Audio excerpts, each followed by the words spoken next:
শিয়াল পণ্ডিতের ছোট্ট একটি মেয়ে ছিল।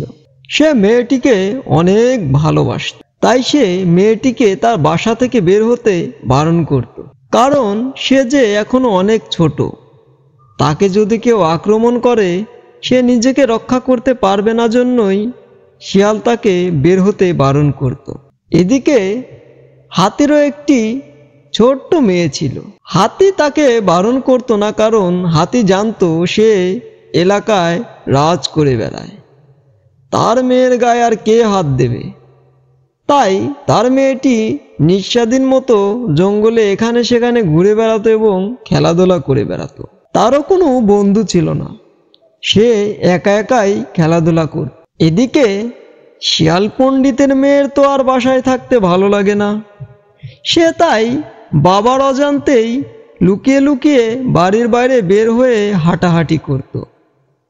হঠাৎই সে দেখতে পায় একটি হাতি একা একাই নীরবে খেলাধুলা করছে। তাই সে হাতিটির খেলাটি দেখতে তার কাছে চলে যায়। তার একদম কাছে না গিয়ে একটু দূরেই বসে বসে হাতিটির খেলাই দেখছিল। হঠাৎই হাতি বাচ্চাটির তার দিকে চোখ পড়ে যায়। ও শিয়াল, ওখানে বসে কেন আছো? আসো, আমরা দুজনে খেলা করি। না না না না, সে কি বলছো? তোমার কাছে গেলে আমার বাবা আমাকে মেরেই ফেলবে। এমনিই আমাকে বাড়ি থেকে বের হতে দেয় না, কারো সাথে মিশতে দেয় না। আমি লুকিয়ে লুকিয়ে এসেছি। আরে কিচ্ছু হবে না, তোমার কি বন্ধু আছে? আমারও তো বন্ধু নাই। এসো না, দুজনে মিলে খেলা করি আর বন্ধু হই। বন্ধু? তাহলে তো ভালোই হয়, কিন্তু আমার বাবা যদি জানতে পারে তাহলে তো আমাকে মেরেই ফেলবে। আরে কিছুই হবে না, আসো আমরা দুজনে মিলে খেলা করি। ঠিক আছে, তাহলে আজ না, কালকে বরং আমি আবারও আসবো। বাবা আবার আমাকে খুঁজবে, আমি জলদি বাড়িতে যাই। এই কথা বলে শিয়ালের বাচ্চাটি টুকটুক করে আবার বাড়ির দিকে রওনা হলো। পরের দিন ভোর হলো। শিয়ালের বাচ্চাটি মনে মনে ভাবলো, আহ, হাতির বাচ্চাটি অনেক ভালো, ও হয়তো আমার সঙ্গে বন্ধুত্ব রাখতে চাচ্ছে।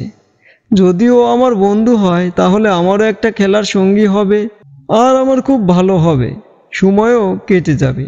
যাই যাই, দেখি ও আছে নাকি।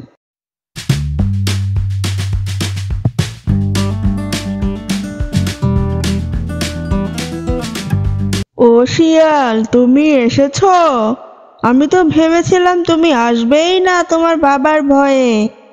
এসো, আমরা ঘুরতে যাই।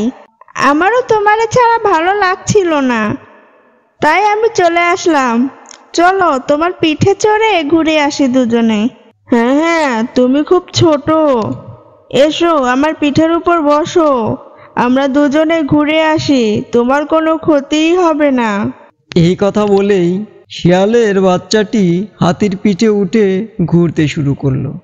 এদিকে তারা ঘুরতে ঘুরতে অনেক সময় কেটে গেল। শিয়াল পণ্ডিত তার মেয়েকে খুঁজে পাচ্ছে না। সে তাই বাহিরে বের হলো তার মেয়েকে খোঁজার জন্য। হঠাৎই সে দেখতে পেল তার মেয়ে হাতির পিঠের উপরে বসে।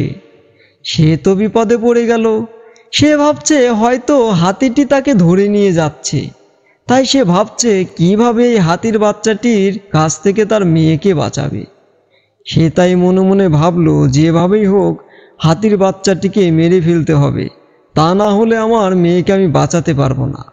তাই সে হঠাৎ করেই হাতিটির উপর আক্রমণ করে বসলো। এই হাতি দাঁড়া, তুই যদি বাঁচতে চাস এই মেয়েটিকে এখানে থুয়ে নীরবে চলে যা, না হলে কিন্তু তোকে মেরে ফেলবো। তোর এত বড় সাহস, তুই আমাকে মারতে চাস? তুই জানিস আমার বাবা কে? আমার বাবা এই জঙ্গলের সবচেয়ে শক্তিশালী। তোকে কিন্তু এই জঙ্গল থেকে তাড়িয়ে দেবে। আর ও আমার বন্ধু, ওকে তোর কাছে কখনোই দেব না আমার জীবন থাকতে। আরে তুই কি ভাবছিস ওকে না নিয়ে আমি এখান থেকে যাব? তোকে তো আজ মেরেই ফেলবো, তোর বাবা জানতেও পারবে না। তুই ছোট্ট একটা হাতি, তুই কি আর করবি? আয় তাহলে দেখি কে পারে। দাঁড়াও বন্ধু, তুমি কি করছো? ও তো আমার বাবা। বাবা, ও আমার বন্ধু। ও আমার মারতে চাচ্ছে না তো। আমরা দুজনে ঘুরে বেড়াচ্ছি। হ্যাঁ রে বাবা, আমি আসলে সেটাই দেখলাম। ও তোকে অনেক ভালোবাসে। তোরা আসলে দুইজন জানের বন্ধু হতে পেরেছিস, কারণ ও তোকে বাঁচাতে নিজের জানকেও বিপদে ফেলতে চেয়েছে। আমি আসলে এতদিন তোকে বের হতে না দিয়ে ভুল করেছি। সবার সঙ্গে না মিশলে কখনোই কারো ব্যবহার বোঝাও যায় না এবং বেঁচে থাকার জন্য বন্ধু হয় না। তুই আজ থেকে ওর সাথে ঘুরতে পারবি। হে বন্ধু, তাহলে আজ থেকে আমি রোজ তোমার সাথে দেখা করতে আসবো, আর রোজ ঘুরে বেড়াবো তোমার পিঠের উপর চড়ে। আমার বাবা অনুমতি দিয়েছে।